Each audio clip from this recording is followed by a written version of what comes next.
Well, good morning and welcome to a wonderful September the 24th. Can you feel it in the air? The kind of transition and the change of season. I don't have my shorts on today, okay, my Bermuda shorts or my sunglasses. And I know for those of you that are a little bit more southern or a little bit more kind of down the mountain, coming up the mountain gives you a bit of a shiver. But we've got some wonderful, warm, cooked, hot breakfast this morning for all of us to participate in and partake of. And Carl Beechy will be sharing his life story and with us this morning and interacting with us and letting us know about his ministry and the bigger thing of the gathering that they do once a year as well. So, you know, it's great to gather together as men, and part of this is just to encourage each other as men. There's different churches represented together as well this morning, and, you know, we're better together than we are apart. You know, the journey of being apart can be difficult, and we've all experienced that, not that we wanted to, through lockdown and COVID situation, not only as kind of individuals in family, but even as ministers and just kind of on that journey as businesses as well. We've all kind of journeyed that. And so for us to kind of come together, interact together, pray for each other, believe together, share hearts together is very important for us. And again, a big part of us gathering together like this is for that as well. So we're just going to pray over the food, and then you can kind of help yourselves. Keep hold of your cups. Let's recycle our cups so we do something for the environment. You know. So Lord, we thank you this morning, Lord, for gathering. We thank you for each other. We thank you for food. We thank you for the hands that have prepared it. And Lord, we just pray as we participate, Lord, this morning of breakfast, that, Lord, you would be with us, that you'd be in our fellowship and bless the food to our bodies. Amen. Just to say that there is, if you are vegan or vegetarian, there are some non-meat sausages. But please, last time it seemed that all of us wanted non-meat sausages. And those that really wanted non-meat sausages had no sausages. So if you can participate and get a hold of your pork sausage this morning and bacon, and leave those that are not into pork to take that. There is also toast, there's jam, there's some apples as well. Somebody's trying to make us very healthy this morning. I came to Christ, as you'll find out in a bit, age 18. I'm turning 51 soon. And you know, and it's a constant journey of recalibration following Christ. It's a tough road, actually, too, because no one gets to a certain age without walking through a certain amount of rubble. And it's very easy to get yourself off the narrow path by 1 degree of separation and numb and blunt the edge. So the code is all about that. So some of you know, follow me on social media. One of them is called "I'll Keep My Body Fit and Free from Addictions." And, you know, relatively public, gave up alcohol 11 and a half months ago because I thought, well, that's causing a haze over my life. Even a glass of wine can affect your ability to care about people and things. And that was trying to follow the code. So I'm not saying everyone who follows this has got to go sober. That's not what I'm here to talk about. But it is a constant process, even as a national evangelist and a ministry leader, thinking, am I really pursuing Christ? Not out of law, because he loves me. And then I'm responding in the right way. So that's that. And the final thing to let you know about, we do a thing called The Gathering. You all heard of The Gathering? Anyone not? Right, The Gathering is like a cross between Top Gear and Songs of Praise. So about 12 years ago, I was at a conference that I was putting on and I bored myself. I was bored of myself. I was bored of the meeting. I was bored of my talk. And I sat down with a group of mates. We were actually on a cruise ship from Liverpool to Dublin. Well, we called it a cruise ship. It was actually a ferry. And we just called it a cruise. And it didn't go very well. Anyway, I was sort of slightly fed up with everything in the world, and you know, and I was sitting around the table, and someone said to me, I was like, man, I'm fed up with these sort of conferences. This bloke said, what do you want to do? And I went, I want to blow stuff up. I want rock bands and comedians and fun and sport and worship and preach the gospel. They said, that sounds fantastic. And they said, what do you need? I went, I need a field. And I kid you not, on this ferry, on the way back from Dublin, this proper posh bloke came over to me. Real posh bloke. Now, as you can tell from my accent, I was born in Dagenham, or Dargenham, as we prefer to call it, if you're going to gentrify it a bit. And that's in a poor bit of Essex, East End of Essex. And East End of London, actually, so London Borough. This bloke came over to me, and the thing is, when you come from a humble background like mine, when proper posh people talk, I want to mimic them. I can't help it. And this bloke came over and he said, he said, are you Carl Beechy? And I went, I am, yes. he said, can I see what's in my tube? And I went, oh, yeah, it's good. So he said, I purchased some polo fields. I went, oh, great. And he pulled this map out of his tube of these polo fields. He said, well, he said, my son had a vision when I bought these polo fields in the Cotswolds. He said, I went, is that near Swindon? He went, yeah, it's actually, got to bring a bloke down a bit in the Cotswolds. It's by Swindon. So he said, my son, when he drove through the gates, had a vision of thousands of men coming to know Christ. Would you like to use them? We all nearly fell off the chairs. We went, yes, we would. So we created this thing called The Gathering. In the first year, I'd never put on a festival before 12 years ago. The first year, we had 300 blokes turn up. We had the world's grumpiest barman from Swindon.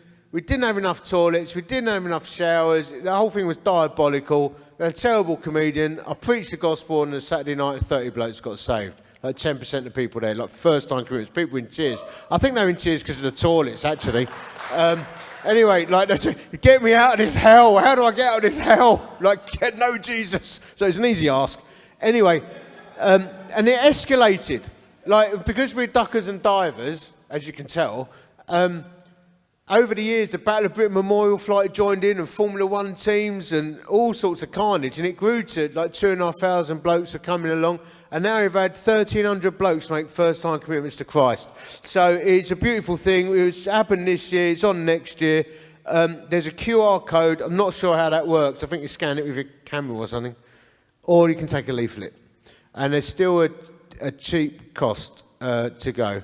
And it is an amazing event. It's a great men's thing. But my life was not a Christian life. My dad, when I was growing up, was a Met police officer. He was a detective in the CID. He had quite an illustrious career. He was in the Sweeney and the flying squad, and he was in a regional crime squad, which is the forerunner to the national crime squad that exists today. He was armed, he was undercover. Then when he got too old for hitting people with pickaxe handles, whether they were guilty or not apparently back in the day, he then became a murder squad investigator, and he became the senior detective solving cold cases and serial killer crimes for the Met Police, and working nationally and overseas as well. So very interesting character. He's still alive. He's in his 80s. He said it feels like a lifetime ago now. In fact, he said to me the other day, he did his 30 years and he's been out longer than he was in. He's still getting a pension. He said, I beat him, son. So that's my dad. And the reason I mention him is that we didn't, because of his job, have a faith basis in our home at all. I'm about a quarter Jew. On one side, my dad's side, they were Jews. On my mum's side, they were drunk Irish publicans. That's an interesting mix, isn't it? So, you know, but they were secular, and my mum's family had been staunchly Catholic, and they rejected all that. They grew up in the slums of the East End. They didn't have a faith. Age 15, I was eating a bowl of cornflakes in our house in Hornchurch in Essex. My dad came down with his, you remember the old briefcases? And, you know, proper leather one with the gold buckle things. He put it on the table and he went, and he opened it up and he pulled out a cardboard folder and he pulled out a photograph. And it was a woman who'd been stabbed. It was her body in an autopsy from her head to her toes. And I probably wasn't meant to show me, but you know, you grew up in that environment. He said, this, son, is what I'm dealing with today. Part of my job is I direct an autopsy. So it's not like the TV, it's not like the films. I'll be standing there directing the autopsy for evidence that I need to prosecute a lesbian lover. This woman was having an affair. She was married. She had an affair with a lesbian lover. She refused to leave her lesbian lover for her husband, wanted to keep married. And the woman grabbed a knife and stabbed her from head to toe and killed her. He said, and that is people. That is people. That is what people do. This has been my life. People are evil. People are wicked. There's hate out there. He said, do what you've got to do to get through life. Lie, cheat, don't get found out. Do what you've got to do to get through and survive, and then you die. Closed his briefcase, went off to work. It put me right off my cornflakes, as you can imagine. And that was the overarching message that I grew up with. They were loving, and it was secure upbringing. We started humbly. Dad got promoted. We eventually moved from Hornchurch up to the dizzy heights of Chelmsford along the A12, if you know it around there. But it was basic and it was faithless, completely faithless. But at age 4, the first encounter with God happened. Looking back, maybe 4, between age 4 and 5, my dad at one point was working in internal investigations, serious crimes, like police when they commit rape and all that, and robberies and stuff. And there was a unit working out of Scotland Yard. No police officer apparently chooses really to do that. Back in the day, you had to do it to get promoted. So you do the 3-year stint as a CID investigator. He was doing that, and I used to go on the London Underground from Hornchurch up to St James Park, where my dad was working, New Scotland Yard at the time. It's now moved. That's where it was then. And I used to sit on the London Underground, and in the 70s, I was born in 1972, in the mid-70s, it was still bombed out from the war along that East End line on the district line. There were a lot of slum buildings, very poor masonettes and low rises. And I used to look out of that window, the tube train, and it broke my heart. I didn't like it. Now, that's really weird because my mum and dad did not have a social conscience in that sense, but I was looking at it and it would upset me. And I remember my mum saying to me, one time I was actually a bit tearful, and she said, "Why are you crying?" I said, "I don't like it, and one day I'm going to change it." And I can remember saying that. How about that? And obviously years later, I'm involved in stuff now where that is being worked out. But I think for me, and this is an important point today, there is a moment where the Holy Spirit of God, where God's Spirit speaks to us. And it might take years for that to come to fruition. But he does whisper into our hearts. And there will be men sitting here today who've got some remnant memory of some moment in your childhood or in early teens where God's Spirit whispered into you. And it don't matter how long it takes to come to pass. If he puts that in you, that seed will grow. And from age 4 or 5 onwards, I got this burning desire to help people in the background. But because I grew up in the environment I did, I wanted to scrap a bit as well. So I did a lot of judo, did a bit of karate. I used to play a lot of rugby. I liked weightlifting even at a young age. And I was aggressive. I wanted to fight. But at age 12, the Gideon's guy came into school. And I don't know if there's a Gideon here, but they're an amazing ministry. And they gave out the little red Bibles. But what they said was, what this Gideon bloke said, he had a power suit on, he had a big load of white hair. I remember it vividly. And we're all sitting on the floor in Emerson Park Comprehensive School in Hornchurch in Essex. We're sitting on the floor. The Gideon guy comes in with the head teacher, Mr. Fowler, and it was back in the day when they wore robes. The head teacher wore a robe during assembly. Proper fearsome. It's like Darth Vader, isn't it, looking back? So they're there, and he says, this book changes people's lives. It's called the Bible. And in the front of this Bible is sections of where to read. And I want to give you a copy of this book. But I'll only give you a copy if you promise to read it every single day. Shake my hand, look me in the eye, and promise to read it. Strong, isn't it? So we all went up, and we were too scared, like little urchins in Essex. And I shook his hand, and he went, "Son, will you promise to read this book?" I went, "Yes, sir, I promise to read this book." And I took the book away, the Bible, put it in my pocket. When I got home that night, I looked in the front of it. And he says where to read if you're sad, lonely, depressed, unhappy. Nowhere does it say in the Gideon's Bible where to read if you're feeling really great, which is interesting. So I'm like, I feel quite good at the moment, actually. But anyway, so I'm flicking through this Bible, and I did read it every day for 2 weeks. And then my mate Alex Biggs, now, most people call me Beechy, because when you grew up in Essex, you had a Y on the end of your name. That's your nickname. So my mate Alex Biggs, Biggsy, came over to me and said, "Have you seen what the Bible's made of?" And I said, "Paper." And he went, "No, Rizzlers." So he smoked it. So that was the first Bible I ever had, which I would say I took in quite deeply, just not in the way that was expected. So that was age 4, God's whispering into my heart. Age 12, I did dabble in the Bible, found it a bit confusing, bit interesting, bit compelling, but then I smoked it from Revelation to Hebrews because I didn't want me mum and dad noticing that the pages are missing, so I started at the back. And then at age 18, I'm doing A-levels. I tried to become a junior soldier at 16, but they told me I had half a brain, apparently, and you should try to become an officer. So I was doing A-levels, and I was applying to join the British Army to go to Sandhurst. And I wanted to join the 17th, 21st Lancers, purely because the motto was death or glory. How stupid is that? Yeah, for Death or Glory, that's a good one. I joined that. So when I went to the selection, Major Norman at the Horse Guards, he said, boys from your background don't join the cavalry, old son, they join the tanks. And I think the idea was all the working class lads who had half a brain, they'd chuck them in a chieftain tank and send them over the Folder Gap to get blown up, and then the cavalry could charge in. So I think that's basically the way it worked back in the day.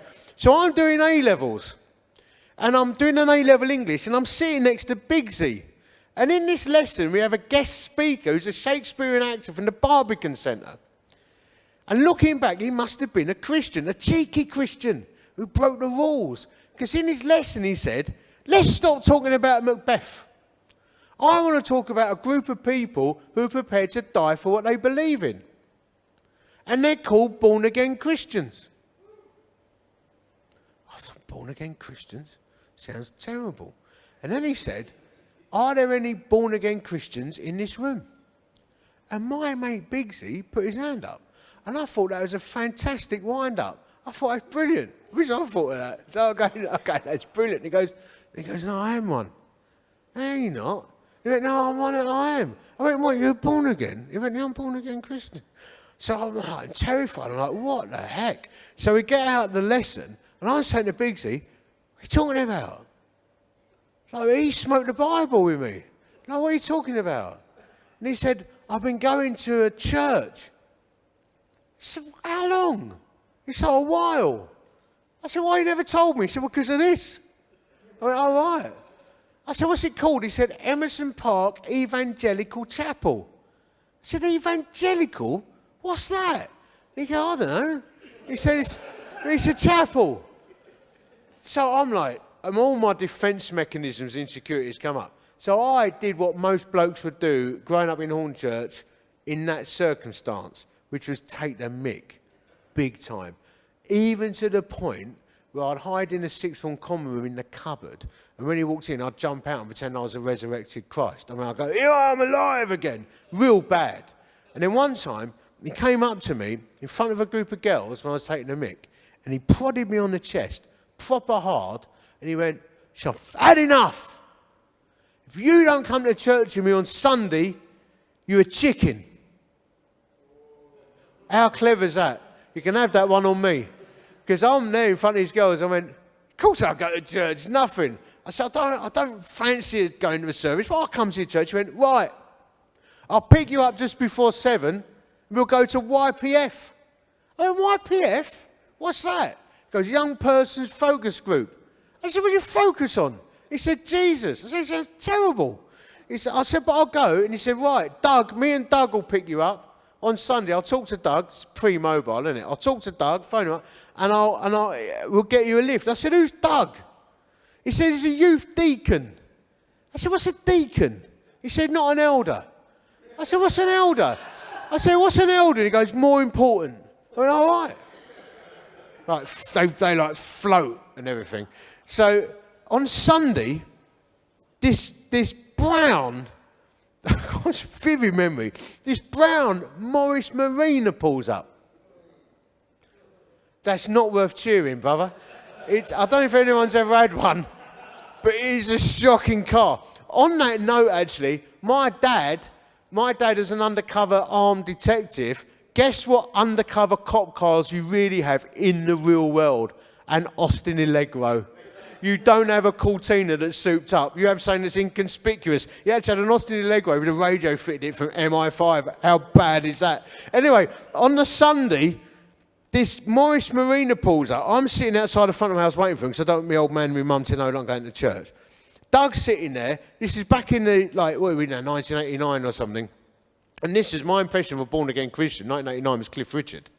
Like, he'd just done Mistletoe and Wine. That's how bad I thought his whole thing was. Who wants to be Cliff Richard? So, well, you might want to be. We'll pray for you later. But that was what was going on. So he pulls up, and it's the 80s. So he's wearing a pair of Farrahs and a yellow shirt. And he's in his mid-40s.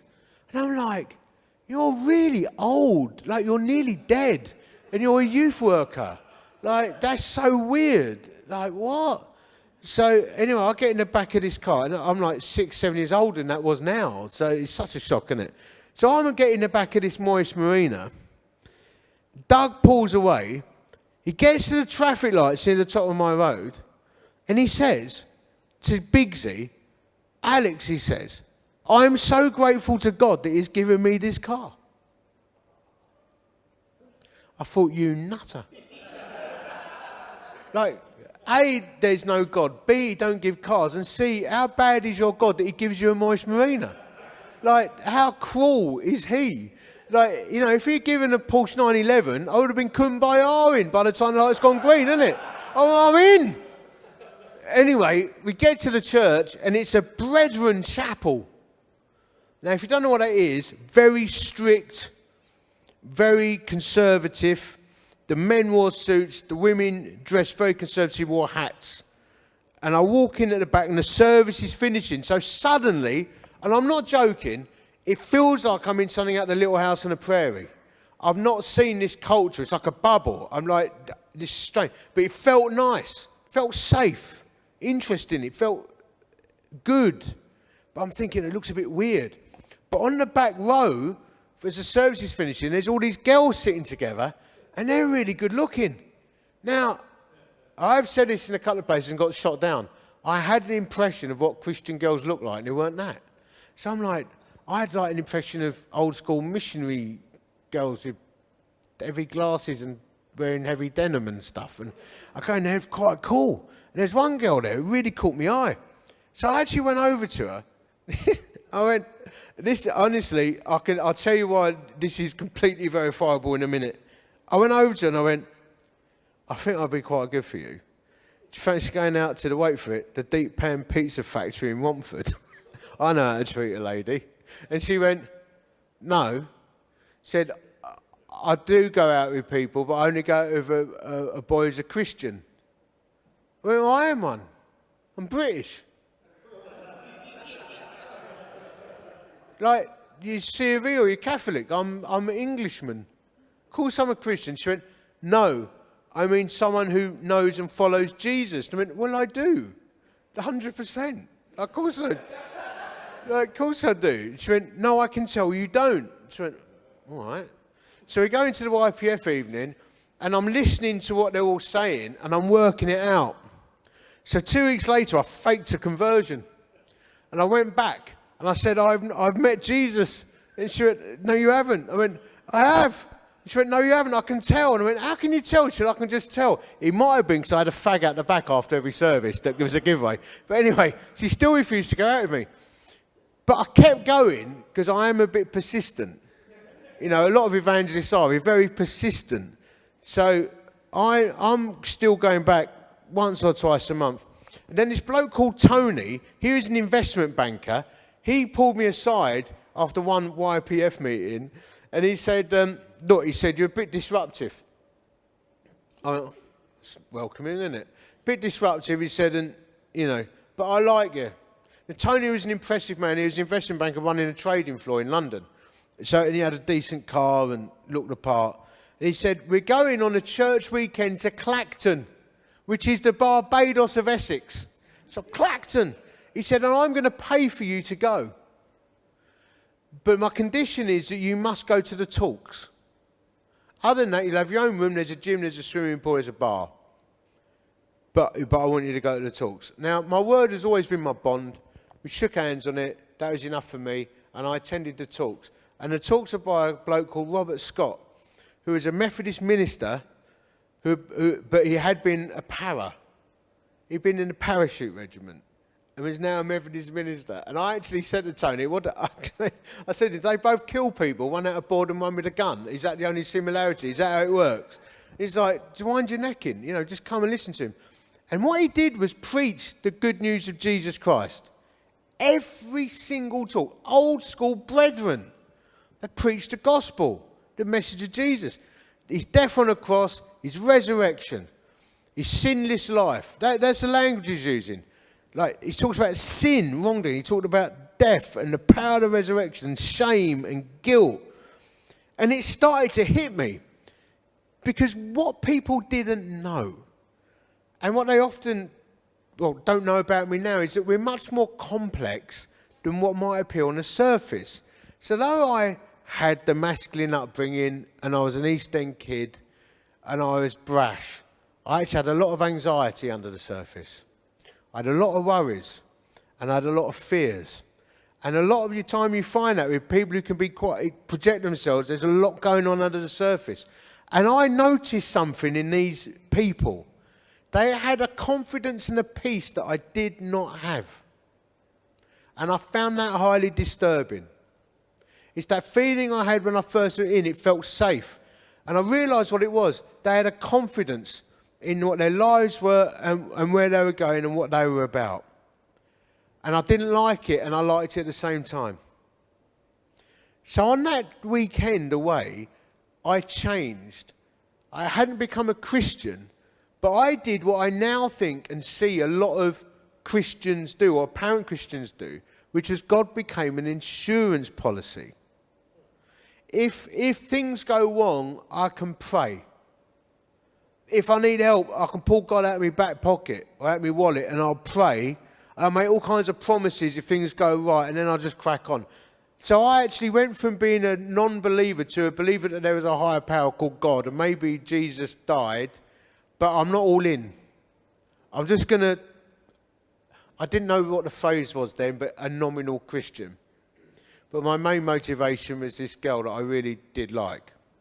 I go back to the church. The church went from the weekend away in Clacton back to Horn Church that Sunday evening.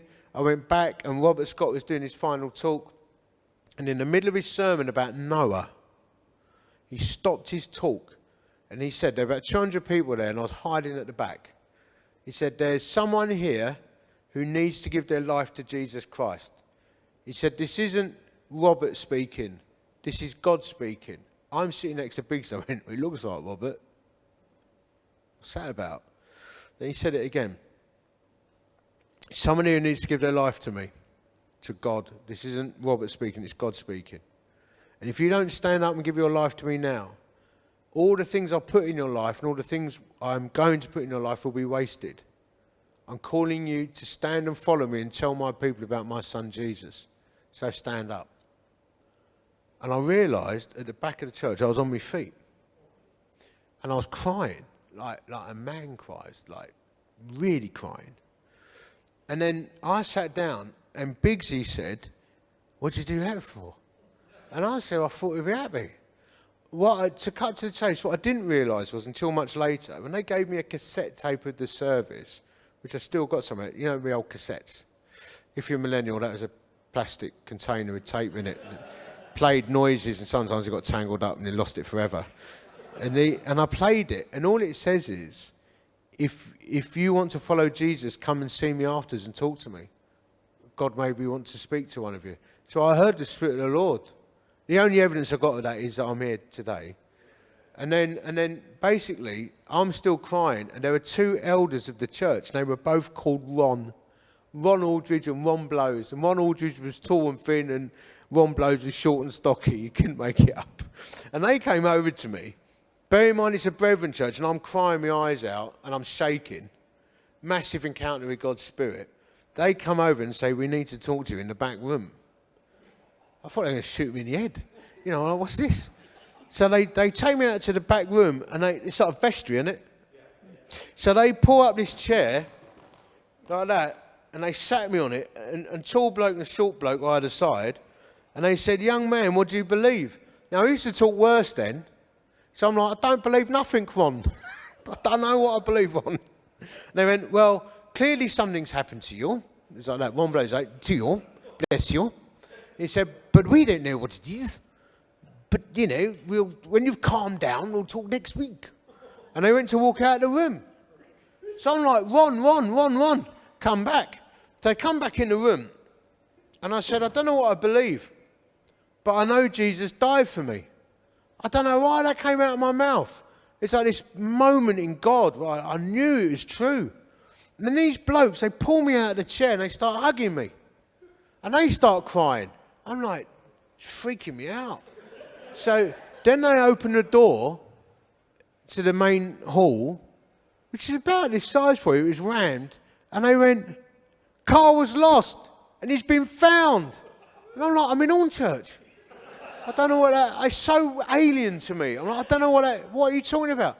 But the girl that I fancied came over and gave me a kiss.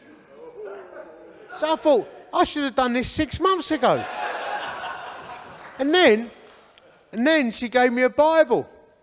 And she wrote in the back of the Bible, I love you, Carl, and I always will. She's now my wife. So, how about that? This isn't that Bible, but I've kept that Bible. It's fallen apart and it's still on my shelf. Do you know why, fellas? It's not sentimental value. That is the best get out of jail free card a man could ever have. Because if ever I'm in a doghouse, I can put it out and go, you said you'd always love me, and you put it in the Bible. So all these years, 32 years later, here we are, and it is a beautiful thing.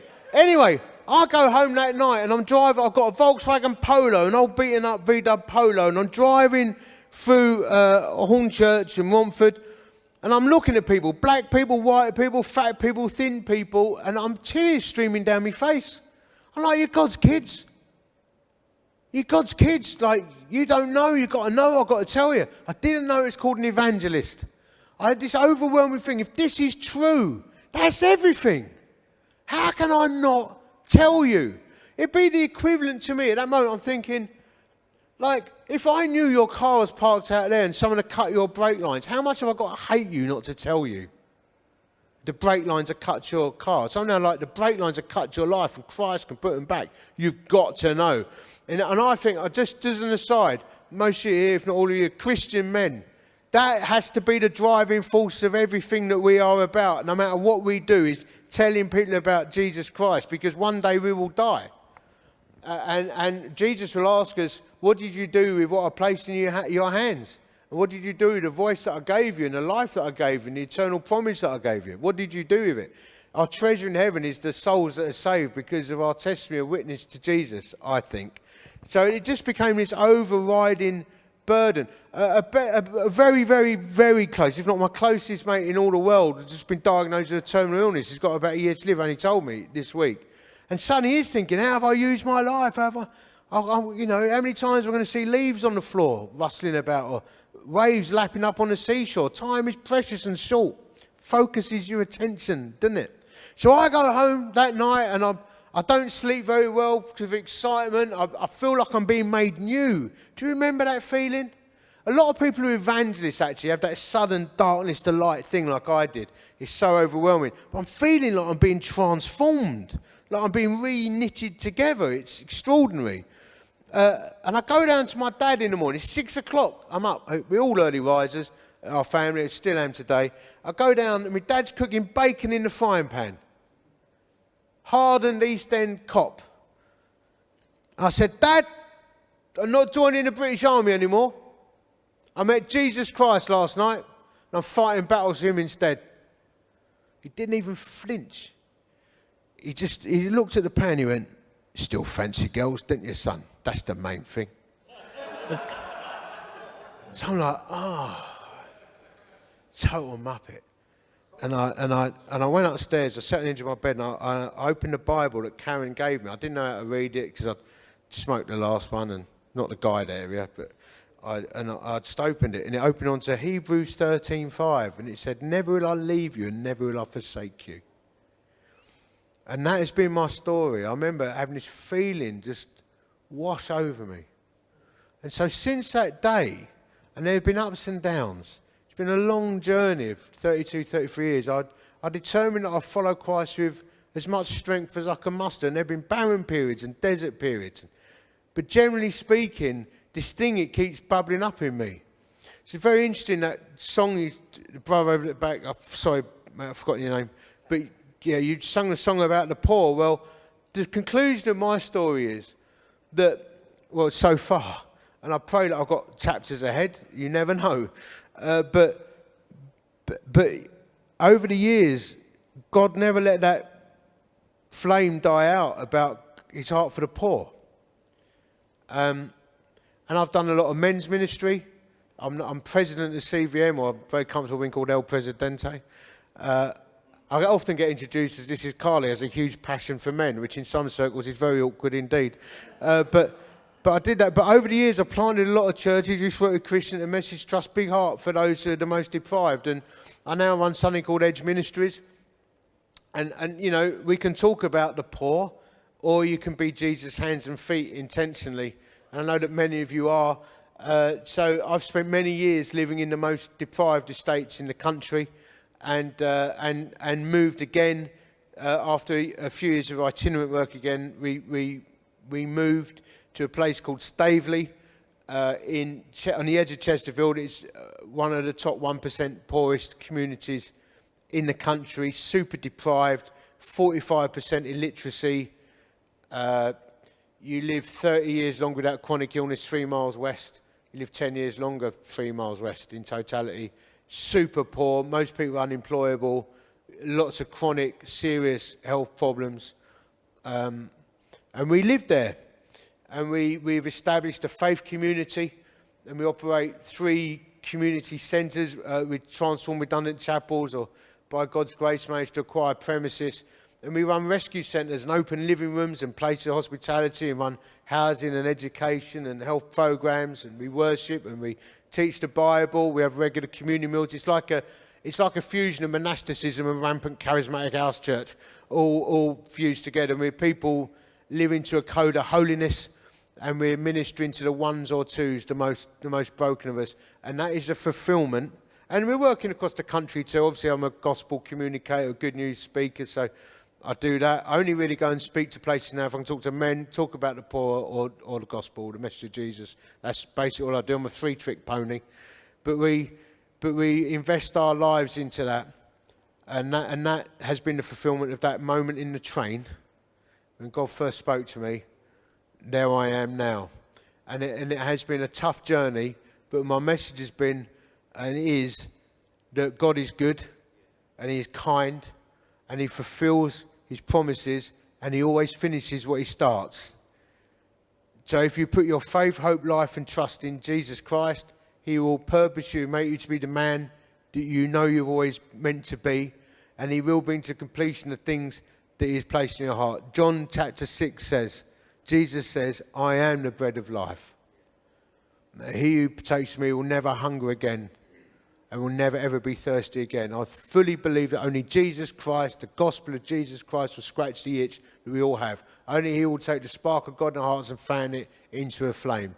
When we follow him, it is totally transformational. He doesn't just change your life, he changes your destiny. He won't just change your thoughts, he changes everything about you. Everything. And that is a constant journey.